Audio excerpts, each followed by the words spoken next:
All right, what we have for review today is DiGiorno's original rising crust frozen pizza. Known for, it's not delivery, it's DiGiorno's. All right, so this is a frozen pizza featuring 100% real cheese. This is out of their different flavors. This is the 4 cheese flavor.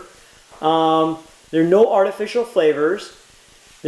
It's a preservative-free crust, and at the bottom right-hand side of your screen, you're going to see the quick nutrition facts. Keep that in mind. That's for 1/6 of the pizza. I typically eat about half of this entire frozen pizza, so multiply that by 3, and that's how much I'm consuming. We'll get to that in a bit. All right, looking at the back of the box. Oh, there's the motto. It's not delivery, it's DiGiorno's. We're going to come back to this for preparation instructions. And one interesting tidbit of this I want to point out. It is owned by Nestle. It wasn't always actually owned by Nestle. It had been owned by Kraft previously. And I actually want to show you this, which I think is pretty interesting. This is the food industry conglomerate. All right, different food industry. So there you can, here on this side you can see it's owned by Nestle, and somewhere in here I haven't found it yet. It's like, where's Waldo? Somewhere in here is going to be DiGiorno. Is that it? Maybe that. Look, there it is. Ah, I found it. Come on, focus, focus. There it is. Sure enough. All right. Now where's Kraft on here? I'm not sure, but it's somewhere in there. Anyways, it was owned by Kraft previously. It's now owned by Nestle. And this just gives you an idea, something to think about. It's interesting. Most of our foods are owned by one of these few big companies. Okay, moving on to which category this food falls under. This is going to be definitely without a shadow of a doubt, a tertiary food.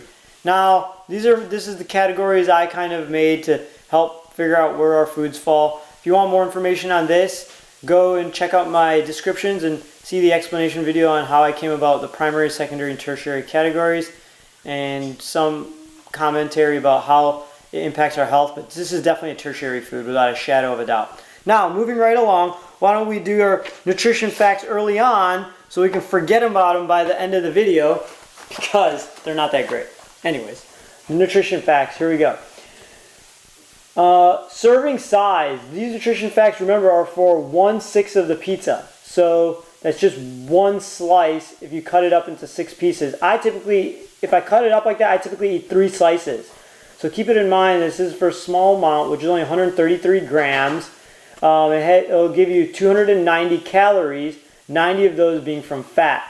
Total amount of fat in this product, total amount of fat in 1/6 of this product, or one slice, is 10 grams, 15% of your daily value, 4.5 grams of fat in one slice, which is 23% of your daily value, 25 milligrams of cholesterol in one slice, 8% of your daily value, 670 milligrams of sodium, or 28% of your daily value of salt, 36 grams of carbohydrates, 5 of those grams being sugar.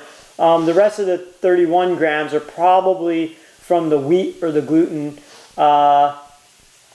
or the dough, and that's 12% of your daily value out of just one slice. 14 grams of protein and 24% which is 24% of your daily value in one slice. Vitamin A, 0%. Vitamin C, 10%, probably from the sauce. Iron, 10%. Calcium, 20%, probably from the cheese. 20% of your daily value. All right, and here we're going to go through the ingredients quickly. We have first ingredient being enriched wheat flour. Second ingredient being water. Low moisture. Third ingredient being low part skim mozzarella cheese, which is obviously made from milk. So the first 3 ingredients are wheat, water, and cheese. Then the 4th ingredient is tomato paste. 5th ingredient, sugar. Now, after sugar, the rest of it is less than 2%, which we'll review, but keep in mind it's not that much. It's going to be wheat gluten vegetable oil, degerminated white cornmeal yeast, Parmesan, Asiago, and Romano. Come on, DiGiorno. I thought you said it was a 4-cheese pizza. It seems more like mozzarella cheese with some Asiago here and there, and Parmesan and Romano, but that's less than 2%. So I don't know. It's advertised as 4, but really it's just mozzarella. Then the next ingredient is seasoning blend, baking soda, wheat flour, enzymes, and ascorbic acid. All right, and again, distributed by Nestle Incorporated. Okay, so we've reviewed that's what the pizza looks like right there. Why don't we go ahead and review the health consequence on my 0 to 10 health consequence rating scale continuum. Here, 0 to 10. This one falls at a solid 3. To get more information on this health information continuum, go to the description below where you can see why I put it at 3 rather than 5 or 6 or 2. Definitely a food you're better off not eating. Definitely you're better off not eating this from a strictly health standpoint than eating.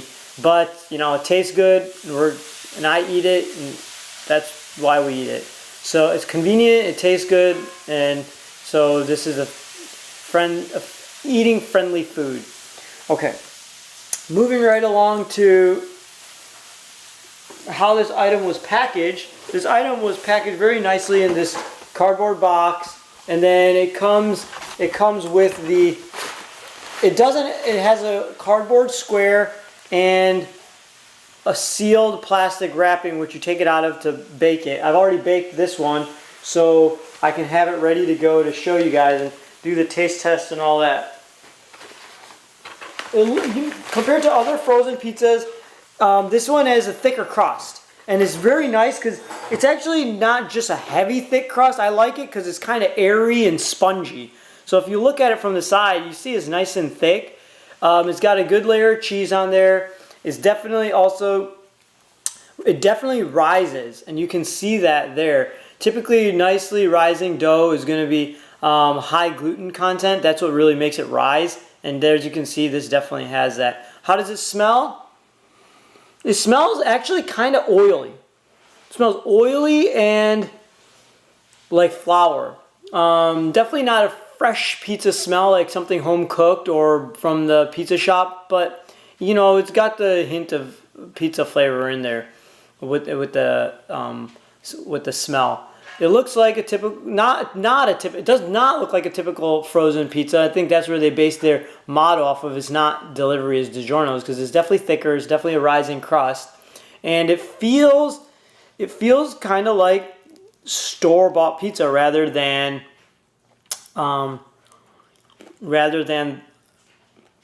frozen pizza. So, you know, if in this review I find myself comparing this to Domino's, Papa John's pizza, which is impressive because we keep in mind this is a frozen pizza. So if you compare this to other frozen pizzas, I think this one really takes the cake, or takes the pie, no pun intended. But this one really takes the trophy because you find yourself comparing it to stuff that's already made, items that are made fresh. So that's good. How does it taste?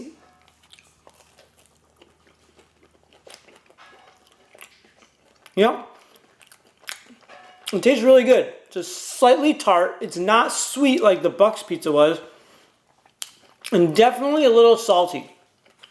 The dough tastes a little salty. Now I don't know if it's really salty or if it's a more because the dough's a little sour, but it's pretty good. Compared to similar frozen pizzas, this one really takes a cake. Now why don't we look at the preparation instructions, how to eat it. Preheat and bake at 400 degrees Fahrenheit. Keep the pizza frozen while preheating. Then you want to remove the plastic from the box. Then you place it directly on the center of the oven rack. Then you want to keep it in there and bake it for 19 to 22 minutes. Checking on it periodically. Keep it. I like mine well done, as you can see here. a little browning on the crust in the back, but some people like it maybe less well done than I do. So that's why there's the range of 19 to 22 minutes. All right. One other thing, definitely don't forget to take the cardboard off of the bottom. My wife forgot that a few times. Made for a very interesting soggy crust. Definitely ruined the experience. But nonetheless, that's how you bake it. Thank you for watching. I typically like to eat this with marinara sauce. I like my pizzas heavy on sauce, so what I typically do is I'll dip it in here and have it. Also, I always like to add my own Parmesan cheese on top of it. So that's the way I do it. Everybody has their own preferences. This is actually particularly a fresh Parmesan. So, all right. I hope you enjoyed the video. I hope you found this informative. I hope it taught you a little bit about DiGiorno's history and health consequences, as well as reviewing their nutrition facts. Please give it a thumbs up if you like this video. Go ahead and hit that subscribe button and check out my other videos to get a little bit more information on the health consequence scale, the food rating scale, and please leave your comments below and which one's your favorite frozen pizza. All right, thanks again. See you in the next video. Take care.